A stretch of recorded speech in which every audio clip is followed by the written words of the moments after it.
அனைவருக்கும் வணக்கம். இந்த ஆண்டு அரசு பணியில் இடம்பெறுவதை நோக்கமாக கொண்டிருக்கக்கூடிய மாணவர்களுக்கு வாழ்த்துக்களுடன் இந்த பதிவை நாம் பதிவு செய்கிறோம். பாருங்கள், தொடர்ச்சியாக கேள்வி மற்றும் அதற்கான விளக்கங்களுக்கான வீடியோவை நம்ம பதிவு செய்திருந்தோம். மாணவர்களில் சிலர் ஐஎன்எம் இந்திய விடுதலை போராட்டத்திற்கான சில வீடியோக்களை பதிவு செய்யுமாறு கேட்டிருந்தீங்க.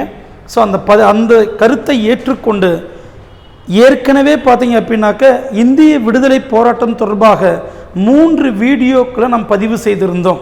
அதாவது 1885 1905 வரைக்கும் முந்தைய பதிவுகளில் நீங்கள் பார்க்கலாம்.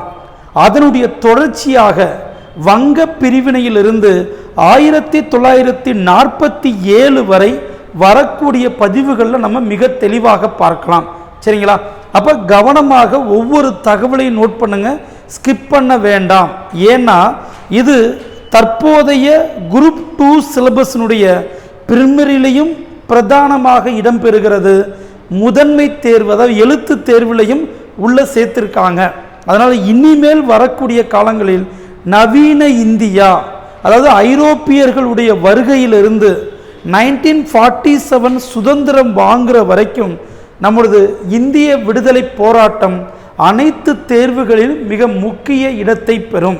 ஸோ அதனால் சொல்லக்கூடிய கருத்துக்களை கவனமாக உள்வாங்கிக்கங்க, தெளிவாக நோட்ஸ் எடுத்து பழகிருங்க. சரிங்களா? ஸோ நம்ம வகுப்புக்குள்ளே போகலாம். ஸோ ஃபஸ்ட்டு பாருங்கள், நம்ம பார்க்க போகிறது முதல்ல வங்க பிரிவினை, பார்ட்டிஷியன் ஆஃப் பெங்கால். வங்க பிரிவினை பாருங்கள், 1905 1911 வரை. அப்போ பாருங்க, கர்சன் பிரபுவால் வங்காளம் 2 மாநிலமாக பிரிக்கப்படும் என்று அறிவிக்கப்பட்டது 1905. அதன் பிறகு பாருங்க, 6 ஆண்டுகளுக்கு பிறகு 1911 த கார்டிங்ஸ் பிரபுவால் வங்க பிரிவினை ரத்து செய்யப்பட்டிருக்கும். சரிங்களா? அப்போ வங்க பிரிவினை நடைமுறையில் இருந்த காலகட்டம் அப்படின்னா 1905 1911 வரைக்கும்.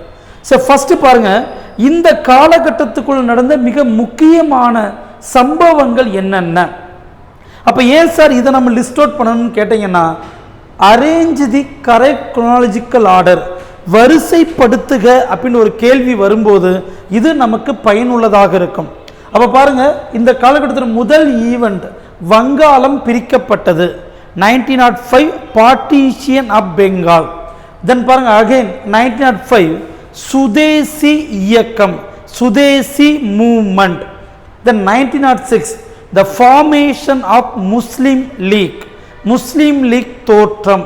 அடுத்து பாருங்க 1907 சூரத் ஸ்பிளிட், சூரத் பிளவு. அடுத்து பாருங்க 1909 Minto Marley reforms, Minto Marley சீர்திருத்தம். அடுத்து 1911 பாருங்க, வங்க பிரிவினை ரத்து செய்யப்படுதல். 1911 2 ஈவெண்ட் இருக்கு. 1911 2 முக்கியமான நிகழ்வுகள் வரலாற்றில் இருக்கிறது. ஒன்று, வங்க பிரிவினை ரத்து செய்யப்பட்டு வங்காளம் மீண்டும் ஒன்றாக இணைக்கப்பட்டது. இரண்டாவது, பிரிட்டிஷ் இந்தியாவின் தலைநகரமானது கல்கத்தாவிலிருந்து டெல்லிக்கு மாற்றப்பட்டிருக்கும். பிரிட்டிஷ் இந்தியாவுடைய capital transfer from Calcutta to Delhi. அப்போ இந்த ஈவெண்ட் பாருங்க, உங்களுக்கு இயர் கட்டாயம் தெரியணும். அதே நேரத்தில் இந்த ஈவெண்ட்டுக்கு அப்புறம் இந்த ஈவெண்ட்னு தெரியணும். அப்போ இங்கே பார்த்தீங்கன்னா இயர் கொடுத்து ஒரு பொறுத்து கேள்வி கேட்கலாம், மேட்ச் த ஃபாலோயிங். அப்படி இல்லைன்னா ஈவெண்ட் கொடுத்துட்டு arrange the correct chronological order, கால வரிசைப்படுத்துக என்கிற ஒரு கேள்வி வர வாய்ப்பு இருக்கிறது. சரிங்களா? அப்போ இந்த ஒவ்வொரு ஈவெண்ட்டாக நம்ம இப்போ பார்க்க போகிறோம். ஃபஸ்ட்டு பாருங்க, பார்ட்டிஷன் ஆஃப் பெங்கால், வங்க பிரிவினை.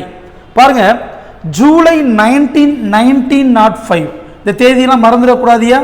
ஜூலை 19 1905 அப்போதைய வைஸ்ராய் கர்சன் பிரபு வங்காளத்தை 2 மாநிலமாக, 2 மாகாணங்களாக பிரிப்பதாக அறிவித்திருப்பார்.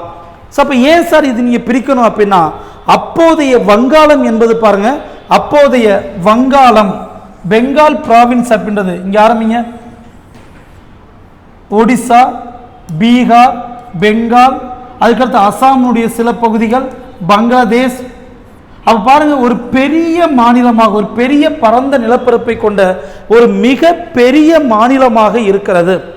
அப்ப கர்சன் பிரபு அறிவித்தது பாருங்க, நிர்வாக காரணங்களுக்காக வங்காளத்தை 2 மாநிலமாக பிரிப்பதாக அறிவித்திருப்பார். ஃபார் பியூர்லி அட்மினிஸ்ட்ரேட்டிவ் பர்பஸ் தான் அவங்க சொன்னது. ஆனால் அந்த பிரித்த முறை இருக்கு இல்லையா, ஹிந்துக்களையும் இஸ்லாமியர்களையும் தனித்தனியாக பிரிப்பதற்கான ஏற்பாடாக இதை பயன்படுத்தியதாக இந்தியர்கள் குற்றச்சாட்டு வைத்திருக்கிறோம். சரிங்களா? ஸோ அதுதான் ஏறக்குறைய உண்மையும் கூட. சரிங்களா? அப்போ கவனமாக பார்க்கணும். அப்போ அந்த கதைகள்லாம் ரொம்ப முக்கியமானது, உள்வாங்கிக்கங்க. நம்ம மெயின்ஸ் எழுதும்போது அது தேவைப்படலாம். சரிங்களா? இப்போ இந்த நோட்ஸ் என்பது நமது வகுப்பெடுக்கும் போது மாணவர்கள் எழுதுனது தான் இப்போ உங்களுக்கு ஸ்க்ரீனில் ப்ரெசென்ட் பண்ணியிருக்கேன். இதோடைய டைப்டு மெட்டீரியலாக நம்மகிட்ட அவைலபிள் இருக்கும். ஸோ தேவைப்படக்கூடிய மாணவர்கள் தாராளமாக கேட்டு வாங்கி கொள்ளலாம். சரிங்களா? ஸோ இதோட இன்னும் அடிஷ்னலாக நிறைய தகவல்களை சேர்க்கும் பணி நடந்து கொண்டு இருக்கிறது. சரிங்களா? ஸோ கம்ப்ளீட்டாக நாங்கள் பண்ணி முடித்ததுமேவும் தாராளமாக மாணவர்கள் கேட்டீங்கன்னாக்க கட்டாயம் நாங்கள் வழங்குகிறோம். சரி, வாங்க நம்ம வகுப்புக்கு போயிடலாம். அப்போ பாருங்க, ஜூலை 19, 1905 கர்சன் பிரபு வங்காளத்தை 2 மாகாணங்களாக பிரிப்பதாக அறிவிக்கிறார். கிழக்கு வங்காளம் டாக்கா இஸ் த கேபிட்டல், மேற்கு வங்காளம் கல்கத்தா இஸ் தி கேபிட்டல். அப்ப டாக்காவை தலைநகரமாக கொண்டு கிழக்கு வங்காளமாகவும் கல்கத்தாவை தலைநகரமாக கொண்டு மேற்கு வங்காளமாகவும் பெங்கால் ப்ராவின்ஸ் 2 ப்ராவின்ஸா பிரிக்கப்படும் சொல்லி ஜூலை 19, 1905 கர்சன் பிரபு அறிவித்திருக்கிறார். சரிங்களா? ஸோ இதை வங்க பிரிவினை அறிவிப்பு. ஆனால் நல்லா பாருங்க, இந்த இடத்துல நோட் அப்படின்னு கொடுத்துருப்போம் பாருங்க. ஸோ கவனமாக பார்க்க வேண்டிய இந்த இடத்துல நோட் அப்படின்றது ரொம்ப ரொம்ப முக்கியமானதுயா. ஏன்னா இந்த வங்க பிரிவினை என்பது உருவானது 1905 அல்ல. அந்த வங்க பிரிவினை, வங்காளம் 2 மாநிலமாக பிரிக்கப்பட வேண்டும் என்கிற கருத்தானது 1860களிலே தோன்றி இருக்கிறது. சரிங்களா? அப்ப பாருங்க, மார்ச் 1890 வங்காளம் பிரிக்கப்படுவது மீண்டும் வலியுறுத்தப்பட்டு இருக்கிறது. சரிங்களா? இதுல பாருங்க, டிசம்பர் 1903 கர்சன் பிரபு தனது ரிஸ்லி அறிக்கையை வெளியிட்டிருப்பார். பாருங்க, கர்சன் பிரபு இந்திய எல்லைகளை மறுசீரமைப்பதற்கான தனது அறிக்கையை வெளியிடுகிறார். சரிங்களா? இந்த அறிக்கை தான் ரிஸ்லி அறிக்கையாக மாறுகிறது. அப்ப இந்த ரிஸ்லி அறிக்கையில பாருங்க, வங்காளம் பிரிக்கப்படுவதற்கு முன்வைக்கப்பட்ட 2 காரணங்கள் கவனமா பார்க்கணும். ரிஸ்லி அறிக்கையில், லார்ட் கர்சன் பிரபு வெளியிட்ட ரிஸ்லி அறிக்கையில் வங்காளம் பிரிக்கப்படுவதற்கு முன்வைக்கப்பட்ட 2 காரணம். ஒன்று, வங்காளத்தினுடைய எழுச்சி அல்லது growth ஆஃப் பெங்கால். 2வது, அசாம் பகுதிகளுடைய மேம்பாடு. அப்ப பாருங்க, வங்காளம் டெவலப் ஆகுவதற்காகவும் அசாம் பகுதிகள் மேம்பாடு அடைவதற்காகவும் வங்காளத்தை 2 மாநிலங்களாக பிரிக்க வேண்டும் என்று அறிவுறுத்துகிறார்கள். அதன் அடிப்படையில் தான் வங்காளம் 2 மாகாணங்களாக அறிவிக்கப்படுகிறது. சார், ரொம்ப பேசிக் கொஸ்டின்ஸ் தான். ரிஸ்லி அறிக்கை எதோடு தொடர்புடையது? தாராளமாக ஒரு கேள்வி கேட்கலாம். ரிஸ்லி அறிக்கையில் முன்வைக்கப்பட்ட 2 காரணங்கள் என்ன? தாராளமாக நமக்கு கேள்வி வரும். ஸோ கவனமாக இந்த இடத்துல நோட் பண்ணிடணும். சரிங்களா? பட் எது எப்படியோ ஜூலை 19, 1905 வங்க பிரிவினையை கர்சன் பிரபு அறிவித்திருக்கிறார். சரிங்களா? அப்ப வங்க பிரிவினை எப்பொழுது நடைமுறைப்படுத்தப்படும் அப்படின்னு சொல்லியிருப்பாருன்னு பாருங்க. அக்டோபர் 16, 1905 வங்க பிரிவினை நடைமுறைக்கு வருவதாக அறிவித்திருப்பார். சரிங்களா? அப்ப ஜூலை 19, 1905 அக்டோபர் 16, 1905 இருந்து வங்காளம் 2 மாநிலங்களாக பிரிக்கப்படும் என்று அறிவித்திருக்கிறார். சரிங்களா? சரி, அந்த அறிவிப்பு வந்த உடனே பாருங்க என்ன பண்ணிருப்போம்னா, ஆகஸ்ட் 7, 1905 வங்க பிரிவினை அறிவிக்கப்பட்டதற்கு பிறகு ஆகஸ்ட் 7, 1905 கல்கத்தா டவுன் ஹாலில் கூடிய இந்திய தலைவர்கள், இந்திய விடுதலை போராட்டத்துடைய தலைவர்கள் வங்க பிரிவினை அறிவிப்பிற்கு எதிராக சுதேசி இயக்கத்தை அறிவித்திருப்பார்கள். இப்ப கவனமா பார்க்கணும்.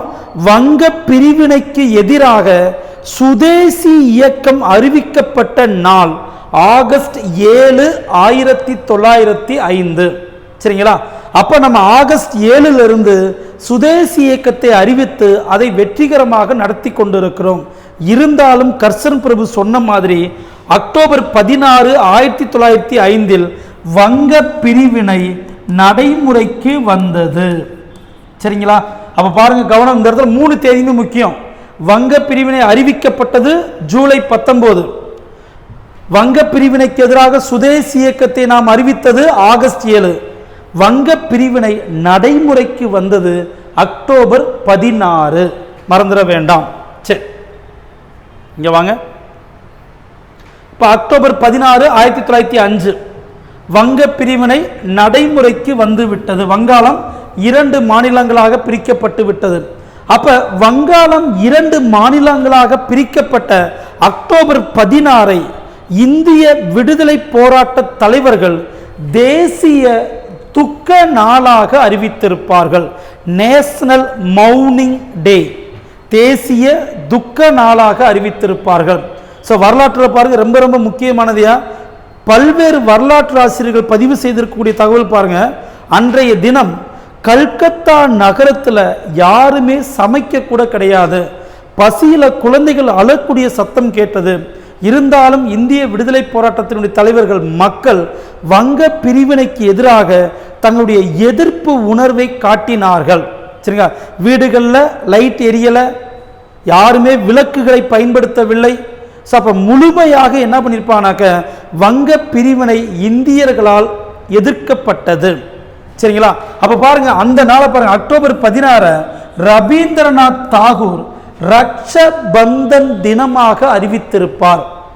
அப்ப ஹிந்துக்களையும் முஸ்லீம்களையும் பிரிக்கக்கூடிய இந்த நிகழ்வை எதிர்த்து ஹிந்துக்களும் இஸ்லாமியர்களும் மாறி மாறி தங்களுடைய கைகளில் ராக்கிகளை கட்டிக்கொண்டு தங்களுடைய சகோதரத்துவத்தை வெளிப்படுத்த வேண்டும் என்பதற்காக ரவீந்திரநாத் தாகூர் ரக்ஷபந்தன் தினமாக அக்டோபர் 16 அறிவித்திருப்பார். பாருங்க, இப்பதான் பாருங்க, அமர் சோனா பெங்காலே என்கிற பாடலையும் ரவீந்திரநாத் தாகூர் எழுதியிருப்பார். வங்க பிரிவினையின் போது ரவீந்திரநாத் தாகூர் எழுதிய பாடல் அமர் சோனா பெங்காலே. இந்த பாடலும் பாருங்க, வங்காளதேசம் உருவானதற்கு பிறகு வங்காளதேசத்தினுடைய தேசிய பாடலாக மாறியிருக்கிறது. பங்களாதேஷனுடைய தேசிய பாடலாக மாற்றப்பட்டு இருக்கிறது. மறந்துடக்கூடாது. சரிங்களா? அப்ப நம்முடைய எதிர்ப்பை காண்பித்திருக்கிறோம். இந்தியா முழுவதும் அதற்கான எதிர்ப்பும் காட்டப்படுகிறது. சரி, இப்ப அடுத்து பாருங்க சுதேசி இயக்கம். அடுத்து பாருங்க சுதேசி இயக்கம். பாருங்க, ஏற்கனவே சொன்னது 1905 ஆகஸ்ட் 7 வங்க பிரிவினைக்கு எதிராக தேசிய தலைவர்கள் சுதேசி இயக்கத்தை அறிவித்திருப்பார்கள். சோ இங்க பாருங்க, நம்முடைய போராட்டம் என்பது இது புதுசு கிடையாது. ஆங்கிலேயருடைய நடவடிக்கை எதிராக நாம் பல்வேறு போராட்டங்களை இதற்கு முன்னாடி நடத்தி இருக்கோம். அப்ப அந்த போராட்டங்கள் எல்லாமே ஆங்கிலேயர்களால் தடுக்கப்பட்டிருக்கிறது, கட்டுப்படுத்தப்பட்டிருக்கிறது. ஆனால் சுதேசி இயக்கம் வெற்றிகரமாக, பாருங்க, இந்தியாவுடைய முதல் வெற்றிகரமான போராட்டம். ஏன்னா 1905 வங்க பிரிவினை அறிவிக்கப்படுகிறது. தொடர்ந்து நம்ம போராடுறோம். நம்ம போராட்டத்தினுடைய விளைவு 1911 வங்க பிரிவினை ரத்து செய்யப்படுகிறது. அப்ப இதுவரைக்கும் இந்தியர்களுடைய குரலுக்கு செவி சாய்க்காத ஆங்கிலேயர்கள் இப்ப வங்க பிரிவினையை ரத்து செய்வதற்கு காரணம் என்ன? அதே பாருங்க, இந்த சுதேசி இயக்கத்தில் நாம் பயன்படுத்திய 2 ஆயுதங்கள். பாருங்க, சுதேசி இயக்கத்தில் நாம் பயன்படுத்திய 2 ஆயுதம். ஒன்னு பாருங்க, பாய்காட், புறக்கணித்தல். இரண்டாவது சுதேசி. அப்ப என்ன சார் இந்த ரெண்டும்? பாருங்க, பாய்காட் அப்படின்றது ஒண்ணுமே இல்லை, அரசியல் மற்றும் பொருளாதார ரீதியாக இந்தியர்களின் நலனை பாதுகாத்தல். பாருங்க, புறக்கணிக்க போறோம். ஆங்கிலேயரை முழுமையாக நாம் புறக்கணிக்கிறோம். அப்ப ஆங்கிலேயருடைய அலுவலகங்கள், நீதிமன்றங்கள், பள்ளிகள், கல்லூரிகள், அப்ப பாருங்க இராணுவம், காவல் பணி என்ன, ஆங்கிலேயருடைய அனைத்து பணிகளையும் நாம் முழுமையாக புறக்கணிக்கிறோம். அப்ப பாருங்க, இதுல நம்ம காண்பிக்க நினைத்தது, இந்தியாவை ஆட்சி செய்வதற்கு இந்தியர்களுடைய அனுமதி இல்லாமல், இந்தியர்களுடைய சப்போர்ட் இல்லாம எங்களை ரூல் பண்ண முடியாது என்பதை மிக வெற்றிகரமாக நாம் காட்டியிருப்போம். அடுத்து பாருங்க, சுதேசி. சுதேசி பொறுத்த வரைக்கும் பாருங்க ரொம்ப சிம்பிள். சுவராஜ், சுதேசி பார்த்தீங்க அப்படின்னா இந்தியாவை இந்தியர்கள் அப்படின்னு அர்த்தம். ரொம்ப சிம்பிளா சுயராஜ்யம், சுதேசி, சுவராஜ் பாருங்க, இந்தியா ஃபார் இந்தியன்ஸ். அப்ப இந்திய பொருட்களை மட்டும்தான் நம்ம வாங்குறோம், இந்திய பொருட்களை மட்டும் நாம் வாங்குகிறோம், அந்நிய பொருட்களை முழுமையாக புறக்கணிக்கிறோம். அப்ப இந்த இடத்துல தான் பாருங்க, இதுவரைக்கும் ஆங்கிலேயர்கள் இந்தியாவை எப்படி பயன்படுத்துறாங்க, இந்தியாவிலிருந்து ரா மெட்டீரியலை எடுத்துட்டு போய் இங்கிலாந்தில் ஃபினிஷ்டு கூட்ஸாக மாற்றி அதே பொருளை இந்தியாவில் அதிக ரேட்டுக்கு விற்கக்கூடிய சந்தையாக இந்தியாவை பயன்படுத்தினார்கள். அப்போ நம்ம ஒரே நாள் ஆகஸ்ட் 7 அந்நிய பொருட்களை முழுமையாக புறக்கணிக்கிறோம், யாரும் அந்நிய பொருட்களை வாங்கலை. விளைவு இங்கிலாந்தினுடைய இண்டஸ்ட்ரியினுடைய உற்பத்தி பாதிக்கப்படுகிறது, ஆங்கிலேயருடைய வருமானம் முழுமையாக பாதிக்கப்படுகிறது. அப்போ பாருங்க, இங்க நம்ம என்ன பண்ணி வச்சிருக்கோம் அப்படின்னா, கத்தி எடுக்கவில்லை, ரத்தம் சிந்தலை, ஆனால் ஆங்கிலேயர்களை பொருளாதார ரீதியாக, அரசியல் ரீதியாக நாம் தாக்கி இருக்கிறோம். விளைவு நமக்கு முதல் வெற்றியாக வங்க பிரிவினை ரத்து செய்யப்பட்டது. அப்போ பாருங்க, ரொம்ப சிம்பிளா, இது ஆக்சுவலாக இது பிரிமரி வகுப்புன்றதுனால உங்களுக்கு மிக எளிதாக நம்ம நடத்திடுறோம். இதே மெயின்ஸ் கிளாஸ் போகும்போது இந்த ஒவ்வொரு வார்த்தைக்குமான டீட்டெயில் எக்ஸ்பிளனேஷன் நம்ம கொடுக்கணும். அது உங்களுக்கு ஏற்கனவே சொன்னேன் இல்லையா, இந்த மெட்டீரியலில் இன்னும் நிறைய தகவல்கள் சேர்க்கும் பணி நடந்து கொண்டு இருக்கிறது. ஸோ நீங்கள் இப்போதைக்கு இந்த இன்ஃபர்மேஷனை பார்த்துங்க. குரூப் 4 எக்ஸாமுக்கு போதுமான தகவல் தான். ஸோ குரூப் 4 முடித்ததற்கு பிறகு குரூப் 2க்காகவும் சில பதிவுகளை நான் பதிவு செய்கிறேன். சரிங்களா, அதில் இன்னும் டீட்டெயில்டாக பாய்காட்னா என்ன, சுதேசினா என்ன, தெளிவான தகவல்கள் இடம்பெற்றிருக்கும். சரிங்களா, ஸோ கவனமாக நம்ம சேனலை ஃபாலோ பண்ணுங்க. இன்னும் கூடுதல் நிறைய தகவல்களை உங்களுக்காக நாங்கள் தயாராக இருக்கிறோம். சரிங்களா, சரி பாருங்க, அப்போ பாய்காட் அண்ட் சுதேசி. இப்போ பாய்காட் பாருங்களேன், ரொம்ப சிம்பிளா, நீதிமன்றங்கள், அரசு பள்ளிகள், கல்லூரிகள் எல்லாத்தையுமே புறக்கணிக்கிறோம். அப்போ பாருங்க, இந்தியர்கள் ஆங்கில கல்வியை புறக்கணிக்கிறார்கள், ஆங்கில கல்வி நிறுவனங்களை புறக்கணிக்கிறாங்க. விளைவு பாருங்க, இந்தியர்களேவும் இந்திய மாணவர்களுக்காக கல்வி நிறுவனங்களை உருவாக்க ஆரம்பிச்சிருப்பாங்க. ரொம்ப முக்கியமான பாருங்க, ரவீந்திரநாத் தாகூர் சாந்தி நிகேதன் பள்ளிகளை நிறுவியிருப்பார். அதே மாதிரி பாருங்க, இந்த போராட்டத்தில் பெண்கள், மாணவர்கள், நிலப்பிரபுக்கள், ஹிந்து, முஸ்லிம் என அனைவருமே பங்கு பெற்றிருப்பார்கள். அப்ப பாருங்க, இதுல மிக முக்கியமானது இந்த சுதேசி இயக்கத்தில் தான் பாருங்க, பெண்கள் முதல் முறையாக அதிக எண்ணிக்கையில் பங்கு பெற்றார்கள். அப்ப இதுவரைக்கும் நடந்த போராட்டத்தில் பெண்கள் அனைவரும் முழுமையாக பங்கு பெறவில்லை. இந்த சுதேசி இயக்கத்தை பாருங்க, முதல் முறையாக அதிக எண்ணிக்கையிலான பெண்கள் பங்கு பெற்றது. அப்ப ஆண் பெண்கள் என அனைவருமே பங்கு பெற்றதால் இப்போராட்டம் மிகப்பெரிய வெற்றிகரமான போராட்டமாக நமக்கு அமைந்திருக்கும். மறந்துடக்கூடாதியா? ஸோ ஒவ்வொரு தகவலையும் தெளிவாக நோட் பண்ணிருங்க. சரி, இப்போ அடுத்து வாங்க, தமிழ்நாட்டில் சுதேசி இயக்கம். தமிழ்நாட்டில் சுதேசி இயக்கம் அப்போ பாருங்க, இந்த தமிழ்நாட்டின் போது, தமிழ்நாட்டில் சுதேசி இயக்கத்தின் போது மிக முக்கிய தலைவர்கள் அப்படின்னா 3 பேரை குறிப்பிடலாம். வஉசி, சுப்பிரமணிய சிவா அண்டு பாரதியார் மிக மிக முக்கியமான தலைவர்களாக திகழ்ந்திருப்பார்கள். வஉசியை பொறுத்த வரைக்கும் தென்னாட்டின் திலகர், திலகருடைய கருத்துக்களை நடைமுறைப்படுத்துவதில் மிக மிக கவனமாக செயல்பட்டு இருப்பார். அப்ப சுதேசி இயக்கத்தின் போது பாருங்க, ஃபர்ஸ்ட் வஉசியும் பிபின் சந்திரபாலும் மெட்ராஸில் வந்தே மாதரம் இயக்கத்தை வெற்றிகரமாக நடத்தி இருப்பார்கள். பாருங்க, வஉசியும் பிபின் சந்திரபாலும் மெட்ராஸில் வந்தே மாதரம் இயக்கம். சரிங்க, அதனுடைய விளைவு பிபின் சந்திரபால் கைது செய்யப்பட்டு சிறை வைக்கப்பட்டிருப்பார். அதன் பிறகு பாருங்க, அக்டோபர் 16, 1906 வங்க பிரிவினை நடைமுறைப்படுத்தப்பட்டதிலிருந்து ஒரு வருடத்திற்கு பிறகு அக்டோபர் 16, 1906 வஉசி தூத்துக்குடியில் சுதேசி கப்பல் கழகத்தை நிறுவியிருப்பார். சுதேசி ஸ்டீம் நேவிகேஷன் கம்பெனி. சரிங்களா? அப்ப பாருங்க என்ன பண்ணிருக்கு, சுதேசி கப்பல் கழகம். பாருங்க அந்த கப்பல் கழகத்தினுடைய பங்குகளை மொத்தம் பாருங்க, அந்த கப்பல் கழகத்தினுடைய மொத்த மதிப்பு 10 லட்சம். அந்த 10 லட்சத்தை 40,000 பங்குகளாக பிரித்திருப்பார். ஒவ்வொரு பங்கும் ரூபாய் 25ற்கு விற்பனை செய்யப்பட்டிருக்கும். இந்த பங்குகள் பாருங்க, இந்தியர்கள், இலங்கையை சார்ந்தவர்கள், ஆசியாவை சார்ந்தவர்களுக்கு மட்டுமே விற்பனை செய்யப்பட்டது. ஒவ்வொரு லைனையும் கவனமா பார்க்கணும். அப்ப இந்த பங்குகள் பாருங்க, இந்தியர்கள், இலங்கையை சார்ந்தவர்கள், ஆசியர்களுக்கு மட்டுமே இந்த பங்குகள் விற்கப்பட்டது. மற்றவர்களுக்கு இந்த பங்குகள் விற்கப்படவில்லை. சரிங்களா? அப்ப பாருங்க, இந்த பங்குகள்ல அதிகமான பங்குகளை வாங்கியது 2 பேர் இருக்காங்க. இந்த 40,000 பங்குகளில் அதிக எண்ணிக்கையிலான பங்குகளை வாங்கியது பாண்டித்துரை தேவர் மற்றும் ஹாஜி ஃபகீர் முகமது. சரிங்களா? அப்ப பாருங்க, அதிகமான பங்குகளை வாங்கிய பாண்டித்துரை தேவர் இந்த சுதேசி கப்பல் கழகத்தின் தலைவராக இருந்திருப்பார். சரிங்களா? அப்ப இந்த சுதேசி கப்பல் கழகத்தில் வஉசி இருந்த பதவி செயலாளர்.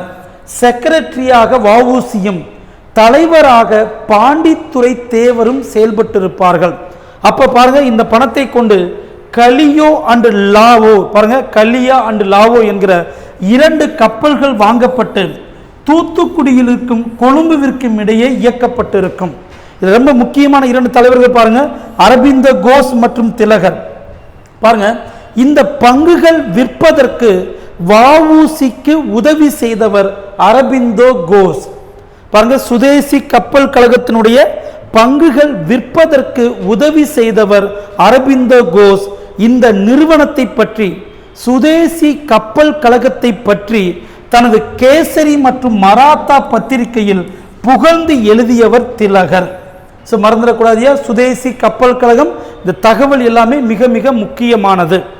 அடுத்து பாருங்க, இன் பிப்ரவரி மார்ச் 1908 தூத்துக்குடியில் கோரல் மில் தொழிலாளர்கள் போராட்டம் ரொம்ப ரொம்ப முக்கியமானது.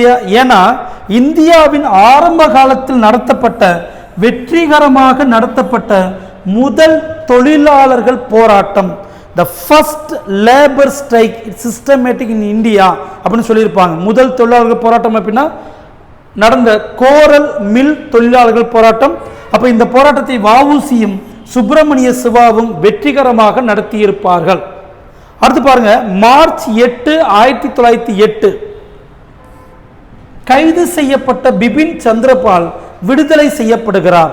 அப்ப பிபின் சந்திரபால் விடுதலை செய்யப்பட்ட இந்த நாளை பாருங்க, இந்த நாளை சுயராஜ்ய தினமாக அறிவித்து வஉசியும் சுப்பிரமணிய சிவாவும் திருநெல்வேலியில் வெற்றிகரமாக கொண்டாடி இருப்பார்கள். இப்ப பிபின் சந்திரபால் விடுதலை செய்யப்பட்ட நாளை சுயராஜ்ய தினமாக கொண்டாடியவர்கள் வஉசியும் சுப்பிரமணிய சிவாவும். அப்ப விளைவு பாருங்க, மார்ச் 12, 1908 வஉசியும் சுப்பிரமணிய சிவாவும் கைது செய்யப்படுகிறார்கள். விளைவு, சுப்பிரமணிய சிவாவிற்கு 10 ஆண்டுகள் சிறை தண்டனையும் வஉசிக்கு இரட்டை ஆயுள் தண்டனை. அப்ப ஒரு ஆயுள் தண்டனை என்பது 20 ஆண்டு. அப்ப இரட்டை ஆயுள் தண்டனை என்பது 40 ஆண்டுகள். அப்ப இரட்டை ஆயுள் தண்டனையும் வழங்கப்பட்டது. இந்த தண்டனையை வழங்கியது ஜஸ்டிஸ் நீதிபதி ஏஎஃப் ஃபின்கே. கவனமா பார்க்கணும். அப்ப ஏஎஃப் ஃபின்கே சுப்பிரமணிய சிவாவிற்கு 10 ஆண்டுகள் சிறை தண்டனையும், அதுக்கடுத்து வஉசிக்கு 40 ஆண்டுகள் சிறை தண்டனையும் விதித்திருப்பார். சரிங்களா? அப்ப வஉசி பொறுத்தவரைக்கும் பாருங்க, அந்தமான் ஜெயிலுக்கு அனுப்புறதாக திட்டம் இருந்திருக்கும். அவர் மெட்ராஸ் உயர் நீதிமன்றத்தில் மேல்முறையீடு செய்வார். விளைவு, கோயம்புத்தூர் சிறையில் அடைக்கப்பட்டு செக்கிழுப்பார். அந்த கதை நமக்கு தெரிந்ததுதான். அதேமே பாருங்க, இந்த வஉசி இருக்கார் இல்லையா, இந்த இரட்டை ஆயுள் தண்டனை சுதேசி இயக்கத்தின் போது வஉசிக்கு எத்தனை ஆண்டு சிறை தண்டனை வழங்கப்பட்டது என்பது கடந்த குரூப் 4ல ஏற்கனவே கேள்வி கேட்டுட்டாங்க. ஸோ கவனமாக இந்த தகவல் நம்ம பார்த்தணும். இப்போ வஉசி, சுப்பிரமணிய சிவா. அடுத்து பாருங்க பாரதியார். இப்போ பாரதியார் பொறுத்த வரைக்கும் பாருங்க, சுதேசி இயக்கத்தின் போது மெட்ராஸ் கடற்கரையில் சுயராஜ்ய கூட்டங்களை நடத்தியிருப்பார். இதுவும் ஏற்கனவே டிஎன்பிசி கொஸ்டின்யா. வங்க பிரிவினையின் போது சுதேசி இயக்கத்தின் போது மெட்ராஸ் கடற்கரையில் சுயராஜ்ய கூட்டங்களை நடத்தியது யார்? பாரதியார். கவனமா இருக்கணும். சுதேசி இயக்கத்தின் போது பாரதியார் சுதேசி கீதங்கள் என்கிற பாடலை எழுதியிருப்பார். பாருங்க, 1905ல் இந்தியாவில் சுற்றுப்பயணம் மேற்கொண்டவர் விவேகானந்தருடைய சீடரான நிவேதிதாவை சந்தித்திருப்பார். நிவேதிதாவை குருமணி என்று அழைத்தவர் பாரதியார். இப்போ விவேகானந்தருடைய சீடரான குருமணியை, சரி, நிவேதிதாவை குருமணி என்று பாரதியார் அழைத்தார்.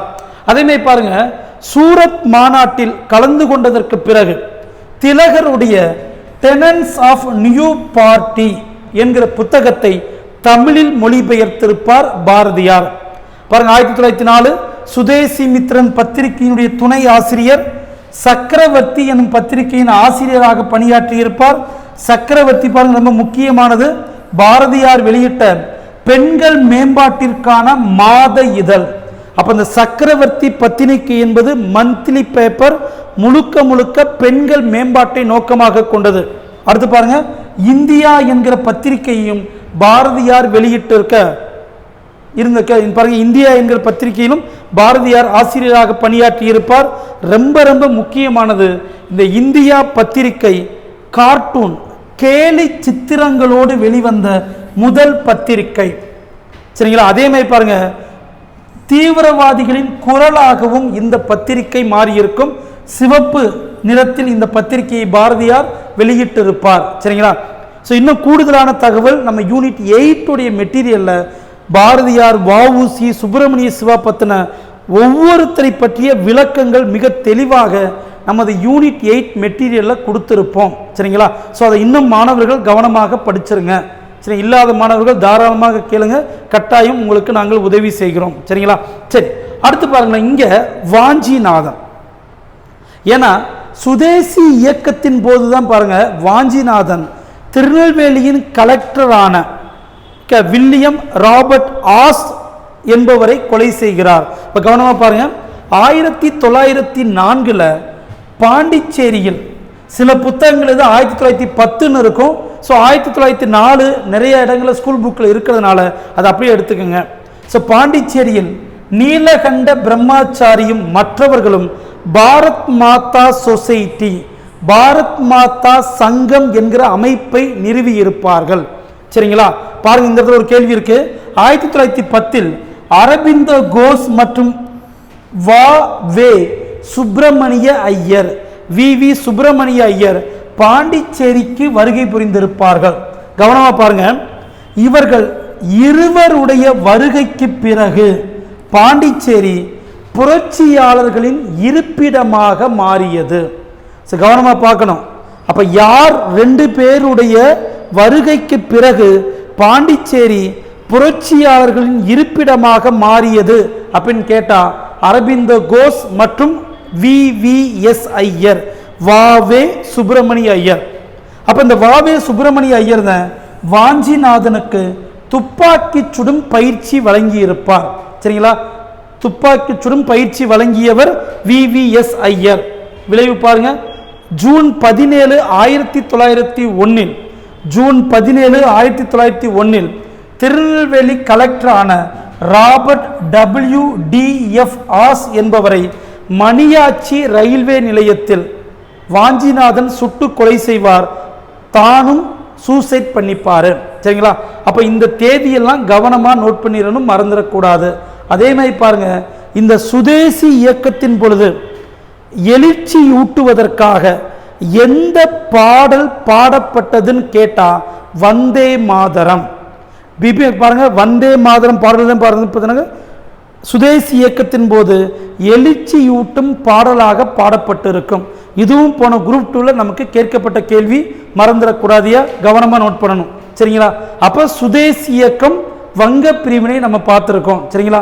அப்போ இந்த காலகட்டத்தில் நடந்த அடுத்த மிக முக்கியமான நிகழ்வுகளான முஸ்லீம் லீக் தோற்றம், அதன் பிறகு சூரத் பிளவு, மெட்ராஸ் காங்கிரஸ் மாநாடு, வங்காளம் ஒன்றாக இணைக்கப்படுதல், இதையெல்லாம் அடுத்த பதிவில் நம்ம தெளிவாக பார்க்கலாம். ஸோ இந்த தகவலை கவனமாக நோட் பண்ணிக்கோங்க. சரிங்களா. ஸோ அடுத்த பதிவில் இன்னும் தெளிவாக பார்க்கலாம். மேற்கொண்டு உங்களுக்கு ஏதேனும் சந்தேகம் இருக்கும் பட்சத்தில் ஸ்கிரீனில் தெரியக்கூடிய இந்த எண்ணிற்கு எங்களை தொடர்பு கொள்ளலாம். ஸோ உங்களுக்கு எந்த சந்தேகமாக இருந்தாலும் கட்டாயம் நாங்கள் உதவி செய்கிறோம். தெளிவாக பார்க்கணும். படிக்கும்போது மிக தெளிவாக படிங்க.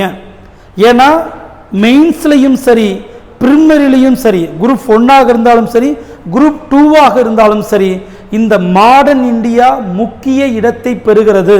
இப்போ ஏறக்குறைய பார்த்தீங்கன்னா ரிசல்ட்டை தீர்மானிக்கக்கூடிய இடத்துல வரலாறு கொண்டு வைக்கப்பட்டு இருக்கிறது. ஸோ அதனால் மாணவர்கள் படிக்கும்போது மனப்பாடம் பண்ணாமல் கான்செப்டை புரிஞ்சு படிங்க. அதுதான் உங்களால் டிஸ்கிரிப்டிவ்ல எழுதுவதற்கு உதவி செய்யும். சரிங்களா. ஸோ ஏதேனும் சந்தேகம் இருந்தால் இந்த எண்ணிற்கு தொடர்பு கொள்ளுங்கள். மேற்கொண்டு இதனுடைய தொடர்ச்சியை நாம் அடுத்த பதிவில் நம்ம பார்க்கலாம். நன்றிப்பா.